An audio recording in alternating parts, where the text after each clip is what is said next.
কি রে আকাশ, বরুণ জেঠুর ব্যাপারটা কি বলতো? হ্যাঁ রে, সেটাই তো ভাবছি রে। বরুণ জেঠু তো এখনো এলো না। কি রে লালটু, তুই তো বরুণ জেঠুর বাড়ির পাশেই থাকিস, তুই কিছু জানিস? না, আজ সকালেও তো দেখলাম বরুণ জেঠু সাইকেল নিয়ে বাজারে গেল। আরে, এটা বরুণ জেঠুর সাইকেলের বেলের আওয়াজ মনে হচ্ছে না? হ্যাঁ তো। কি গো বরুণ জেঠু, তোমার এত দেরি হলো কেন? জানো, তোমার কাছ থেকে গল্প শুনবার জন্য আমরা সেই কখন থেকে বসে আছি। আরে তোদের গল্প বলবো বলেই তো এলাম। তার আগে আমার যে একটু বাবা গরম গরম এক কাপ চা দরকার পল্টু। একটু গলাটা না ভিজিয়ে তো আর গল্প বলা যায় না। হ্যাঁ হ্যাঁ, তুমি বসো, আমি এক্ষুনি তোমার জন্য রামু কাকার দোকান থেকে এক কাপ চা নিয়ে চলে আসছি। বেশ, এবার তাহলে আমাদের গল্প বলো বরুণ জেঠু। বলছি তাহলে শোন। আজ থেকে অনেক বছর আগে আমাকে একবার কুসুমপুরে যেতে হয়েছিল। কুসুমপুরে? কেন গো? পোস্টমাস্টারের কাজে। তারপর? বেশ কিছুদিন কুসুমপুরের পোস্ট অফিসে কাজ করবার পর একটা অদ্ভুত ঘটনা ঘটলো আমার সঙ্গে। কি ঘটনা বরুণ জেঠু? আমার পরিষ্কার মনে আছে, সেদিন পোস্ট অফিসে কাজ করতে করতে আমার বেশ রাত হয়ে গিয়েছিল। বাইরে তখন খুব ঝড় বৃষ্টি হচ্ছে বুঝলি, কিছুতেই বেরোতে পারছিলাম না। এদিকে রাতও গভীর হয়ে আসছে, তাই একটু ঝড় বৃষ্টি ধরতেই সাইকেলটা নিয়ে বাড়ির দিকে রওনা দিলাম। এত রাত এখন কি আর কুসুমপুরের বাজারে কোনো দোকানপাট খোলা পাবো? তার মধ্যে আবার ঝড় বৃষ্টি। কিন্তু কিছু তো একটা কিনতেই হবে, তা না হলে আজ রাতটা না খেয়ে আমায় কাটাতে হবে। না, তাড়াতাড়ি বাজারে যাই, যদি কিছু পাই। তারপর তারপর বাজারে গিয়ে কি দেখলে বরুণ জেঠু? কোনো দোকানপাট খোলা ছিল? ও বরুণ জেঠু, চুপ করে আছো কেন? বলো বলো, বাজারে গিয়ে কি দেখলে? হ্যাঁ, মানে মানে কি যেন বলছিলাম। আরে বাবা, ওই যে সাইকেল করে কুসুমপুরের বাজারে যাচ্ছিলে, তারপর কি হলো বলো? বলছি খুব জোরে সাইকেল চালিয়ে কুসুমপুর বাজারে গিয়ে দেখলাম। না, যা ভেবেছিলাম ঠিক তাই হলো। বাজারের একটা দোকানপাটও খোলা নেই। আজ রাতটা মনে হচ্ছে না খেয়ে কাটাতে হবে। একেই বলে ভাগ্য। আজই বেশি পরিশ্রম হলো, আর আজই মনে হচ্ছে রাতের খাবার জুটবে না। এখানে আশেপাশে কোথাও তো একটা হোটেলও নেই যে রাতের খাবারটা ওখানেই খেয়ে নেব। না, আর এখানে সময় নষ্ট করবার কোনো মানেই হয় না। বাড়ি যাই। ও পোস্টমাস্টার মশাই, দাঁড়ান। এত রাতে বাজারে কি ব্যাপার? আর বলবেন না, চাল ডাল সবজি কিচ্ছু নেই, তাই বাজারে এলাম যদি কিছু পাওয়া যায়। ও এই ব্যাপার। তা আপনি ওই বংশীদার দোকানে যান, কিছু না কিছু ঠিকই পেয়ে যাবেন। বংশীদার দোকান? হ্যাঁ, বংশীদার মুদির দোকান চেনেন না বুঝি? না তো। আদে মশাই, এই তো ওই বাজারের পেছনেই একটা জেলে পাড়া আছে, সেখানেই বংশীবাবুর দোকান। অনেক রাত অব্দি খোলা থাকে। কিন্তু এত ঝড় বৃষ্টির পরেও কি খোলা থাকবে? হ্যাঁ থাকবে মশাই, থাকবে। একবার গিয়ে দেখুন না। কিন্তু আপনি এই এত রাতে বাজারে কেন? আপনিও কি আমার মতোই ওই কিছু কিনতে এসেছিলেন? হ্যাঁ, কে বললেন আমি কিছু কিনতে এসেছিলাম কি না? না, আমি কিছু কিনতে আসিনি। তাহলে? সে অনেক কথা, পরে দেখা হলে বলবো। আমি যাই, বুঝলেন? আমার একটু তাড়া আছে। আরে কোথায় যাবেন বলুন না, চলুন, আপনাকে আমার সাইকেলে করে পৌঁছে দিচ্ছি। না, তার কোনো দরকার নেই পোস্টমাস্টার মশাই, আমি নিজেই চলে যেতে পারবো। আপনি বরং তাড়াতাড়ি গিয়ে ওই বংশীদার দোকান থেকে চাল ডাল কিনে বাড়ি যান। দেখতে দেখতে রাত কিন্তু ক্রমশ গভীর হচ্ছে, আর আকাশের অবস্থাও তো ভালো নয়। যে কোনো সময় আবার ঝড় বৃষ্টি শুরু হতে পারে। ওই দেখুন আকাশে কেমন মেঘ ডাকছে। আমি যাই, পরে আবার কথা হবে।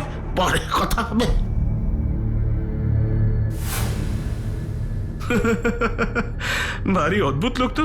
সাইকেলে করে পৌঁছে দেবো বললাম, তাও গেল না। যাকে যাই, বংশীর দোকান থেকে কিছু কিনে নিয়ে তাড়াতাড়ি বাড়ি ফিরতে হবে।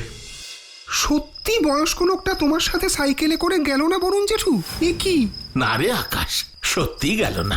তাহলে লোকটা একা একা অত রাতে কোথায় গেল? তা আমি কি করে বলবো, জানি না বাপু। ছাড়ো তো জেঠু, ওইসব কথা বাদ দাও। এখন বলো তো, ওই বংশীদার মুদি দোকানে যাবার পর কি হলো? দোকান কি খোলা ছিল, নাকি ঝড় বৃষ্টির জন্য সেটাও বন্ধ হয়ে গিয়েছিল?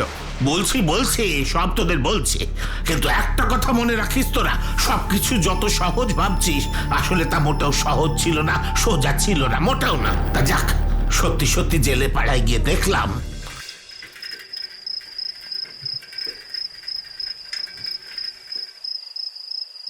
ওই তো একটা দোকানে আলো জ্বলছে দেখছি, তার মানে ওই লোকটা আমাকে মিথ্যে বলেনি। এই তো দোকানের ওপরে লেখা আছে বংশীর মুদিখানা। আমায় 1 কেজি চাল আর 500 ডাল দিন তো। আরে দাঁড়ান দাঁড়ান মশাই, দাঁড়ান, দিচ্ছি, একটু দাঁড়ান। তা আপনি এই কুসুমপুরের পোস্টমাস্টার মশাই না? হ্যাঁ, আপনি আমায় চেনেন? আরে হ্যাঁ, সবাইকেই চিনি। দাঁড়ান দাঁড়ান, আমি আপনার জিনিসগুলো দিচ্ছি, একটু দাঁড়ান। আর এমন কি গল্প হলো বলুন জেঠু? কোথায় ভাবলাম গল্পের মধ্যে একটা দারুণ কিছু ঘটনা থাকবে, তা না, এ তো একেবারেই সাদা মাটা ওই কি বলে মামুলি গল্প বললে আজ তুমি আমাদের। দূর। না রে না আকাশ, না, আমার কথা এখনো শেষ হয়নি বাপু। আগে পুরোটা শোন, তারপরে বিচার করবি। ওহো, থাম না তোরা। হ্যাঁ হ্যাঁ, ঠিক আছে, তুমি গল্পটা পুরো বলো তো বরুণ জেঠু।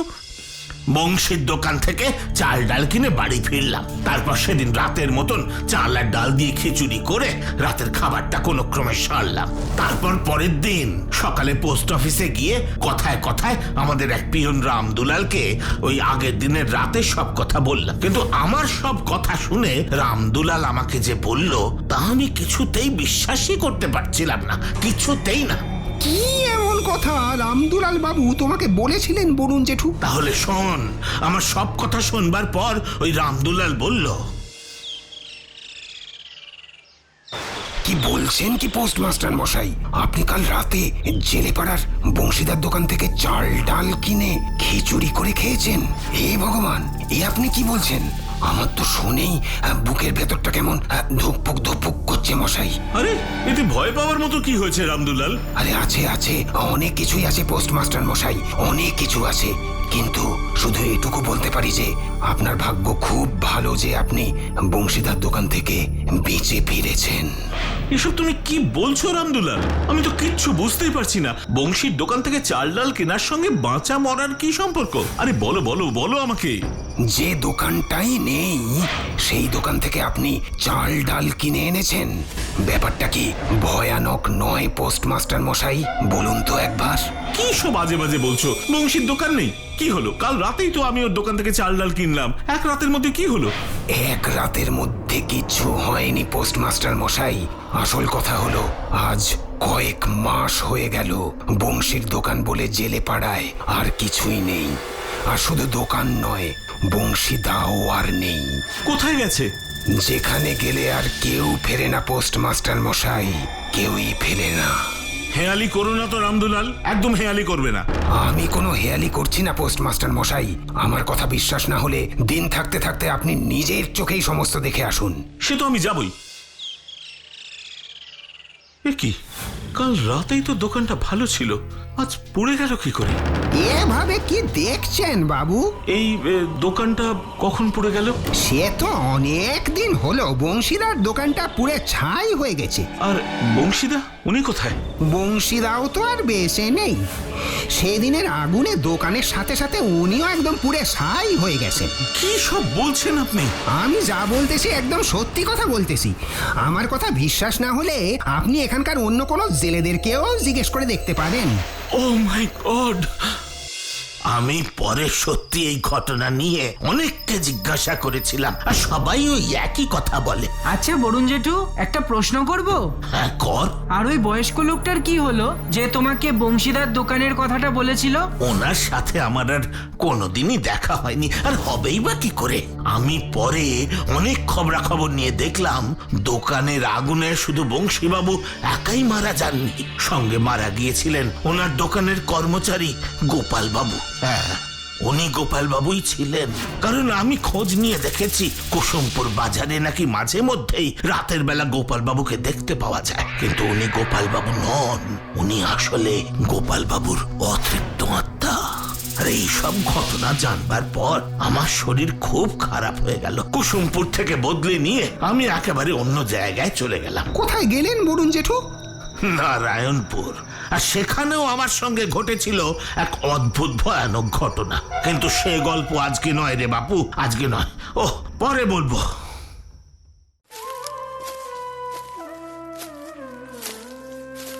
মাসির সুরটা কি করুন, তাই না বরুণ জেঠু? হ্যাঁ রে পল্টু, সন্ধ্যের পর এমন বাঁশির সুরে মনটা কেমন যেন উতলা হয়ে উঠল রে। ও খোকা বাবুরা, একটা বাঁশি কিনবে নাকি? কিনতে তো খুব ইচ্ছে করছে কাকু, কিন্তু বাঁশি তো আমরা বাজাতে পারি না। সে নিয়ে চিন্তা তোমরা করো না, আমি তোমাদের বাঁশি বাজানো শিখিয়ে দেব। সত্যি শিখিয়ে দেবে কাকু? হ্যাঁ গো খোকা বাবুরা, শিখিয়ে দেব। যখন বলেছি তখন নিশ্চয়ই শিখিয়ে দেব। এবার বলো, কটা বাঁশি কিনবে বলো? 3টে বাঁশি দাও। তিনটে না, 4টে দাও। তুমিও একটা বাঁশি কিনবে জেঠু? হ্যাঁ রে আকাশ, আমিও একটা কিনবো। দাও দেখি, ভালো দেখে 4টে বাঁশি। হ্যাঁ হ্যাঁ, এক্ষুনি দিচ্ছি বাবু। বলো বলো, কত দাম হলো এবার বলো। 10 টাকা করে 4টের দাম 40 টাকা। এই নাও 50 টাকা।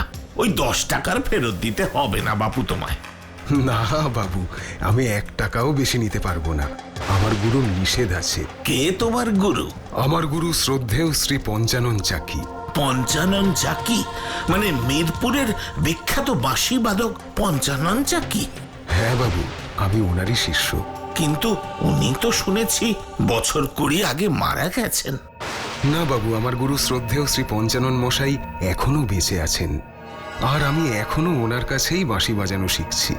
না না, এ হতে পারে না, এ কিছুতেই হতে পারে না। তুমি মিথ্যে কথা বলছো। গুরুর বিষয় আমি কখনো মিথ্যে কথা বলতে পারি না। এই নিন আপনার টাকা। ওই টাকা আমার লাগবে না। আগে সত্যি করে বলো তো, তুমি কে? বললাম তো বাবু, আমি শ্রদ্ধেয় শ্রী পঞ্চানন মশাইয়ের শিষ্য। এবার টাকাটা নিন। এবার আমাকে যেতে হবে বাবু, আর এবার থেকে আমি প্রায়ই সন্ধেবেলা এখানে বাঁশি বিক্রি করতে আসব। যারা যারা আমার কাছে বাঁশি শিখতে চাও, চলে এসো। ও আরেকটা কথা বাবু, মিরপুরের বুড়ো বটগাছতলায় এখনো আমার গুরু প্রতিদিন সন্ধেবেলা বাঁশি বাজান। বিশ্বাস না হলে নিজে গিয়ে দেখে আসতে পারেন। মিরপুরের বুড়ো বটগাছ তলায় এখনো পঞ্চানন মশাই প্রতিদিন রাতে বাঁশি বাজান? কিন্তু কি করে তা সম্ভব? উনি তো মারা গেছেন। না, উনি মারা যাননি। ও বরুণ জেঠু, ওই বাঁশিওয়ালা বলল পঞ্চানন চাকি এখনো মিরপুরের বুড়ো বটগাছতলায় বাঁশি বাজান। এদিকে তুমি বলছো উনি আজ থেকে 20 বছর আগে মারা গেছেন। আমরা তো কিছুই বুঝতে পারছি না। আসল ব্যাপারটা কি বলো তো? আর তুমি ওই পঞ্চানন মশাইকে চিনলেই বা কি করে? তাহলে শোন, আজ থেকে প্রায় 20 বছর আগে আমি মিরপুর পোস্ট অফিসের পোস্টমাস্টার ছিলাম। তখনই একদিন আমি এক সঙ্গীত অনুষ্ঠানে পঞ্চানন বাবুর বাঁশি শুনি। আহা, কি মিষ্টি সেই বাঁশির সুর, আজও যেন কানে বাজে। কিন্তু ওই অনুষ্ঠানের কিছুদিন পরেই শুনি পঞ্চানন বাবু মারা গেছেন। তারপর থেকে প্রতি বছর পঞ্চানন চাকির স্মৃতির উদ্দেশ্যে টানা 3 দিন বাঁশির উৎসব হতো মিরপুরে। আর সেই উৎসবে শুধু আশেপাশের গ্রাম নয়, দেশের বিভিন্ন জায়গা থেকে বাঁশি বাদকেরা অংশগ্রহণ করতে আসতো। আরে আমি নিজেও শুনেছি সেই অনুষ্ঠান। তাহলে ওই বাঁশিওয়ালা যে বলল পঞ্চানন মশাই এখনো প্রতিদিন রাতে বাঁশি বাজান, তাহলে কি বাঁশিওয়ালা মিথ্যে কথা বললো? ও বরুণ জেঠু, একদিন চলো না মিরপুরে দেখে আসি আসল ব্যাপারটা কি। হ্যাঁ হ্যাঁ বরুণ জেঠু, এই কথাটা কিন্তু পল্টু খারাপ বলেনি। চলোই না একদিন মিরপুরে। ঠিক আছে, তাহলে কাল সকালেই চল। আমাদের এখান থেকে একটা ট্রেন আছে মিরপুরে যাবার। কতক্ষণ লাগে এখান থেকে যেতে? সকালে ট্রেনে উঠলে মিরপুরে পৌঁছতে পৌঁছতে রাত হয়ে যাবে। সে তো ভালোই হবে। ওখানে গিয়ে আমরা প্রথমে বুড়ো বটগাছতলায় যাব, দেখবো সত্যি ওখানে পঞ্চানন চাকি এখনো বাঁশি বাজায় কিনা। ঠিক আছে, তাহলে তাই হবে।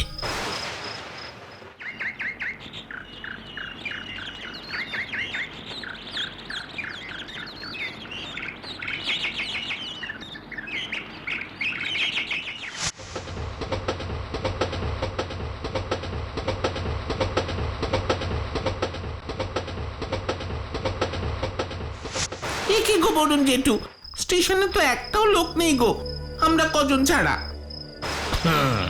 তাই তো দেখছি রে পল্টু। লোকজন দিয়ে কি হবে? আমরা তো আর লোকজনের সঙ্গে আলাপ করতে আসিনি। আমরা এসেছি মিরপুরের বুড়ো বটগাছতলায় পঞ্চানন চাকি মশাইয়ের বাঁশি শুনতে। কিন্তু ওই বুড়ো বট গাছ তলায় যাবো কি করে? কেন তুমি চেনো না? আরে বাবা চিনতাম, কিন্তু 20 বছর পর রাস্তাঘাট তো সব পাল্টে গেছে রে। এখন কি আর চিনতে পারবো সেই বুড়ো বটগাছতলা যাবার পথ? পারবে পারবে, ঠিক পারবে বরুণ জেঠু। আগে স্টেশনের বাইরে তো চলো, দেখবে ঠিক কিছু না কিছু পেয়ে যাবো ওখানে যাবার। ঠিক আছে বলছিস যখন, চল। এত রাতে ওই বুড়ো বট গাছ তলায় আপনাদের যাওয়া ঠিক হচ্ছে না বাবু। ওখানে রাতে বাঁশির শব্দ শোনা যায়, কিন্তু কে বাজায় তাদের দেখা যায় না। আরে বাবা, সেটা দেখার জন্যই তো আমরা যাচ্ছি। তুমি আমাদের তাড়াতাড়ি নিয়ে চলো তো। তাহলে চলুন। এই এই এই সেই বুড়ো বট গাছতলা বাবু। এই পল্টু, আকাশ, লালটু, তোরা গাড়ি থেকে তাড়াতাড়ি নাম। নামছি বরুণ জেঠু। ও বরুণ জেঠু, কোথায় বাঁশির শব্দ? কিছুই তো নেই, শুধু ঝিঁঝি পোকার ডাক ছাড়া। আর বটগাছ তলা তো ফাঁকা, কেউ নেই। তার মানে ওই বাঁশিওয়ালা আমাদের মিথ্যে কথা বলেছে, তাই না বরুণ জেঠু? বুঝতে পারছি না। কিন্তু আমাদের মিথ্যে কথা বলবে কেন? এ কি, এ তো বিনা মেঘে বজ্রপাত। বাঁশির শব্দ শুনতে পাচ্ছ বরুণ জেঠু? পাচ্ছি তো। আর এই সুর আমি যেন মনে হচ্ছে আগেও শুনেছি। কেউ তো কোথাও নেই, তাহলে বাঁশি বাজাচ্ছে কে?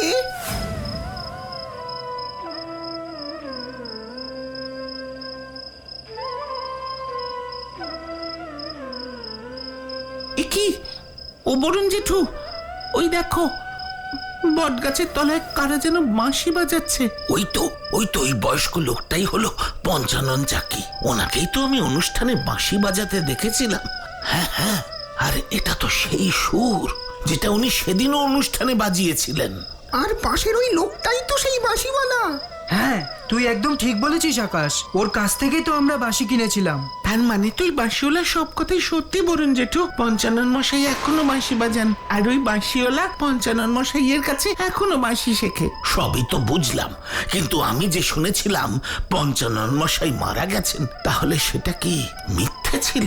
সত্যি বলতে কোনটা সত্যি আর কোনটা মিথ্যে সবই কেমন যেন গুলিয়ে যাচ্ছে রে, একেবারে গুলিয়ে যাচ্ছে। আসুন, আপনারা আসুন। ওই দেখো বরুণ জেঠু, বাঁশিওয়ালা আমাদের হাত নেড়ে ডাকছে। চলো না বরুণ জেঠু। এবার বিশ্বাস হলো তো যে সেদিন আমি আপনাদের সত্যি কথাই বলেছিলাম? কিন্তু হ্যাঁ, কিন্তু এটা কি করে সম্ভব? আমি তো শুনেছিলাম পঞ্চানন মশাই। কি আর নেই, মারা গেছে? হ্যাঁ, মানে তাই তো শুনেছিলাম। আপনি যা শুনেছেন তা সত্যিই শুনেছেন বরুণ বাবু।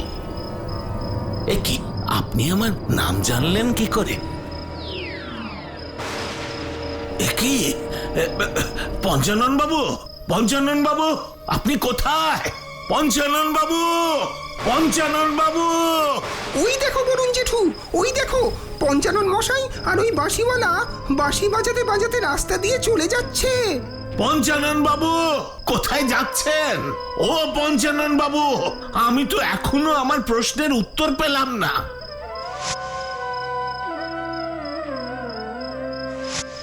না না, আমাকে জানতেই হবে, জানতেই হবে। এই রাতে ওনারা কোথায় যাচ্ছেন সেটা জানতেই হবে।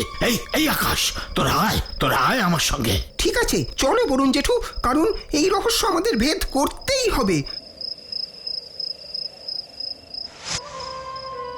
পঞ্চানন মশাই, পঞ্চানন মশাই, দাঁড়ান দাঁড়ান, রেল লাইনের ওপর দিয়ে যাওয়া নিরাপদ নয়, দাঁড়ান। পঞ্চানন মশাই, লাইন থেকে সরে যান, ট্রেন আসছে, লাইন থেকে সরে যান। সরে যান, ট্রেন আসছে। সরে যান পঞ্চানন বাবু, ট্রেন আসছে, ট্রেন আসছে।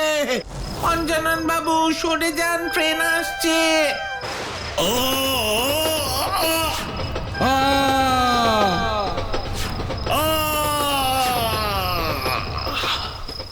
পঞ্চানন মশাই!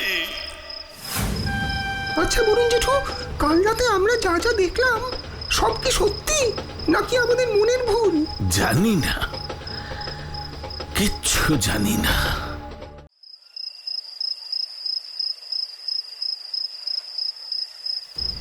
ও বরুণ জেঠু, আমাদের ছায়ামূর্তিগুলো দেখো কেমন ভূতের মতো মনে হচ্ছে। সত্যি রে আকাশ, নিজেদের ছায়া দেখে নিজেদেরই কেমন ভয় করছে রে। তাহলে বল, সে কটা দিন আবার কেমন ভয়ে ভয়ে কেটেছিল পল্টু? মানে তুমি কি বলতে চাইছো বরুণ জেঠু? ও বরুণ জেঠু, বলো না গো, বলো না। বলবো বলবো, আজ তোদের সব বলবো। তখন পোস্টমাস্টার হিসেবে আমি রাধানগরে পোস্টিং।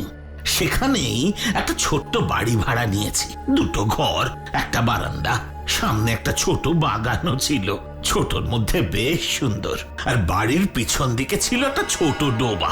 বর্ষা হলেই সেই ডোবা থেকে ভেসে আসতো ব্যাঙের ডাক, গ্যাঙর গ্যাঙর করে। ওরে বাবা, সে অসাধারণ লাগতো। দিনের বেলাটা বেশ ভালোই কাটতো, কিন্তু রাত হলেই এক ধরনের অদ্ভুত অনুভূতি তো আমার। অদ্ভুত অনুভূতি মানে? তুমি ঠিক কি বলতে চাইছো বরুণ জেঠু? রাত হলেই জানিস, মনে হতো ওই বাড়িতে কে যেন হাঁটছে। বাগানের শুকনো পাতাগুলো থেকে খড়খড় করে শব্দ হতো। ওটা তো তোমার মনের ভুলও হতে পারে বরুণ জেঠু। এমনও তো হতে পারে রাতে হাওয়ায় পাতাগুলো নড়তো, বা কোনো বেড়াল, ইঁদুর, সাপ বা অন্য কোনো প্রাণী পাতার উপর দিয়ে চলতো। ওরে বাবা, সেসব প্রথম প্রথম আমিও ভাবতাম রে পল্টু। আর ব্যাপারটা আসলে কি সেটা দেখার জন্যে আমি একদিন রাতে টর্চটা জ্বালিয়ে বাগানটা ভালো করে দেখছিলাম। কিন্তু হঠাৎ দেখি, আমি জানি এই বাগানে কেউ না কেউ অবশ্যই আছে। সামনে এসো, এসো বলছে। এ কি, হঠাৎ করে সব আলো এমন দপদপ করছে কেন?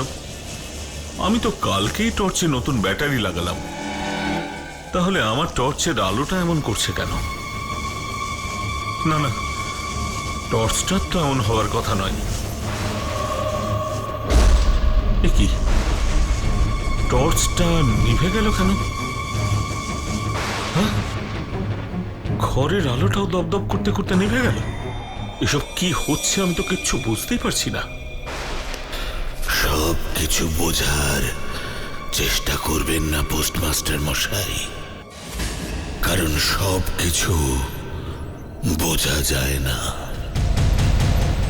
কে কে কে কে কে কে কে তুমি? আমার পরিচয় আপনি কোনোদিনও জানতে পারবেন না, কোনোদিনও জানতে পারবেন না, কোনোদিনও জানতে পারবেন না। এ কি, কোথায় গেল? কোথায় গেলে তুমি? আরে সাহস থাকলে সামনে এসো, এসো বলছি। এই তো সব আলো আবার জ্বলে উঠেছে, কিন্তু কাউকেই তো দেখতে পাচ্ছি না। আর নিমেষের মধ্যে ওই লোকটা গেলই বা কোথায়? হ্যাঁ, সত্যি তো গেল কোথায়? তুমি লোকটাকে আর দেখতে পেলে না? না রে, আর দেখতে পেলাম না। লোকটা কি মানুষ ছিল না, অন্য কিছু? বললাম তো, তোদের আজ আমি সব বলবো। ঠিক আছে বরুণ জেঠু, তুমি বলো তো। রাতে অত কিছু হলেও সকালে আবার সব স্বাভাবিক। আমি সাইকেল চালিয়ে রাধানগর পোস্ট অফিসে গেলাম, কিন্তু আগের দিনের রাতের কোনো কথাই কাউকে বললাম না। কিন্তু পোস্টম্যান শ্যাম সুন্দর হঠাৎ আমাকে এসে বলল, আপনার কি হয়েছে পোস্টমাস্টার মশাই? কই কিছু না তো শ্যামসুন্দর। না, আপনার মুখ চোখ কেমন যেন শুকনো শুকনো দেখাচ্ছে। সাধারণত রাতে ঘুম না হলে মানুষের চোখ মুখ এমন হয়ে যায়। আসলে কাল রাতে তো লোডশেডিং হয়েছিল, তাই ঘুমটাও ভালো মতন হয়নি আর কি। লোডশেডিং? কই, আমাদের বাড়িতে তো কারেন্ট যায়নি। আর আমাদের আর আপনার বাড়ির লাইন তো একটাই। এই রে, এবার কি বলবো? না না, ঠিক লোডশেডিং নয়, লোডশেডিং হয়নি, কারেন্ট তো আবার চলেও এসেছিল। শ্যামসুন্দর শোনো, এবার কাজে বেরিয়ে পড়ো। অনেক চিঠি আছে, সব কিন্তু আজকেই দেওয়া চাই।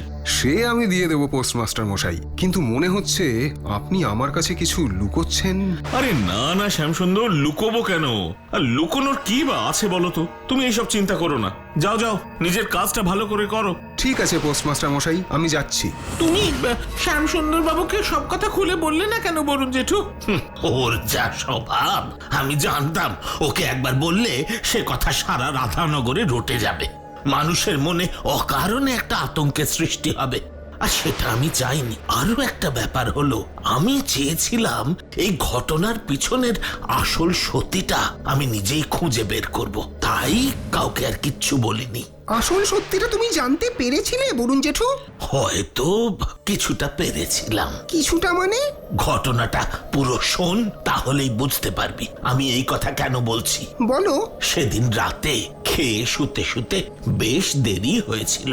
ঘড়িতে দেখি তখন ওই রাত 12টা মতন হবে। তখন সবে চোখটা লেগেছে, হঠাৎ শুনতে পাই আমার পাশের ঘরেই কেউ যেন পায়চারি করছে। আমি ভাবলাম তা কি করে সম্ভব, ওই ঘর তো বন্ধ, বাইরে থেকে তালা দেওয়া। কিন্তু ঘরের ভিতরে আওয়াজ ক্রমশ যেন বাড়তে লাগলো। আমি আর না গিয়ে থাকতে পারলাম না। এই সব যে এই বাড়িতে কি হচ্ছে আমি তো কিচ্ছু বুঝতে পারছি না, কিন্তু আজ এর একটা হেস্ত নেস্ত আমাকে করতেই হবে। কে কে এই ঘরে? সাহস থাকে তো সামনে এসো। শোনো, এইভাবে আমাকে ভয় দেখাতে পারবে না, কারণ ওই সব ভূত প্রেতে আমি বিশ্বাস করি না। সামনে এসো, সামনে এসো বলছি।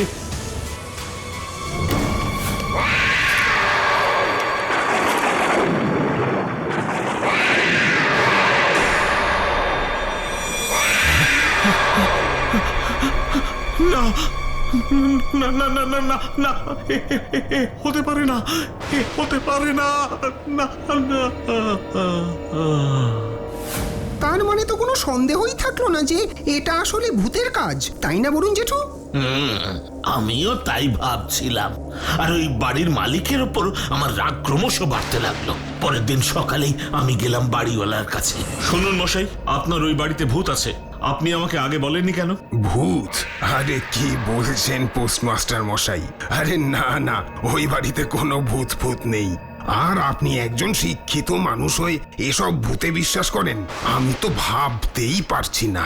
আমিও ভূতে বিশ্বাস করতাম না, কিন্তু বেশ কিছুদিন ধরে এমন সমস্ত ঘটনা ঘটছে যে বিশ্বাস না করে আর কোনো উপায় নেই। আপনি অযথাই ভয় পাচ্ছেন পোস্টমাস্টার মশাই।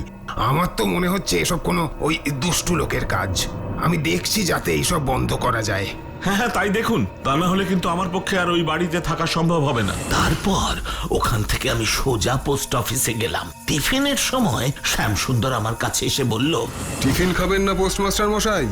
না শ্যামসুন্দর, এখন আর টিফিন খেতে আমার ইচ্ছে করছে না। ইচ্ছে করবে কি করে? ওই বাড়িতে যে থাকে তার আস্তে আস্তে সব ইচ্ছেই চলে যায় পোস্টমাস্টার মশাই। ওই বাড়িটা ভালো নয়, বুঝলেন? আপনার আগেও ওই বাড়িতে দু একজন ভাড়া নিয়েছিল আর কি, কিন্তু টিকতে পারেনি। যেটুকু কানে এসেছে তাতে জেনেছি ওই বাড়িতে কিছু একটা আছে। ওই বাড়ি যত তাড়াতাড়ি পারেন ছেড়ে দিন, বুঝলেন? সে তো আমি ওই বাড়ি ছেড়ে দেব বলেই ঠিক করেছি, কিন্তু তার আগে তো ওই রহস্য আমি ভেদ করবই। তা ওই রহস্যভেদ তুমি কি করে করলে বরুণ জেঠু? রাধানগর থানার বড়বাবুকে গিয়ে আমি সব বললাম। উনি সব শুনে দুটো স্নিফার ডগ সমেত পুলিশ ফোর্স পাঠালেন ওই বাড়িতে। স্নিফার ডগ কি গো?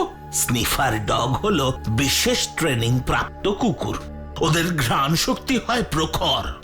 এই ঘ্রাণ শক্তির সাহায্যেই ওরা পুলিশকে তদন্তের কাজে সাহায্য করে। বুঝেছি, এবার বলো তারপর কি হলো? তারপর পুলিশ গিয়ে তদন্ত শুরু করলো। এই কাজ শুরু হতেই হঠাৎ সবাই লক্ষ্য করলো দুটো স্নিফার ডগই বাড়িটার পেছনে ডোবাটার সামনে একটা জায়গায় গিয়ে প্রচন্ড ডাকাডাকি করছে। তারপর কি হলো বরুণ জেঠু? পুলিশের সন্দেহ হলো, আর সন্দেহ হওয়াতে ওই জায়গাটা খোঁড়া হলো। আর খোঁড়ার পর মাটির নিচ থেকে বেরিয়ে এলো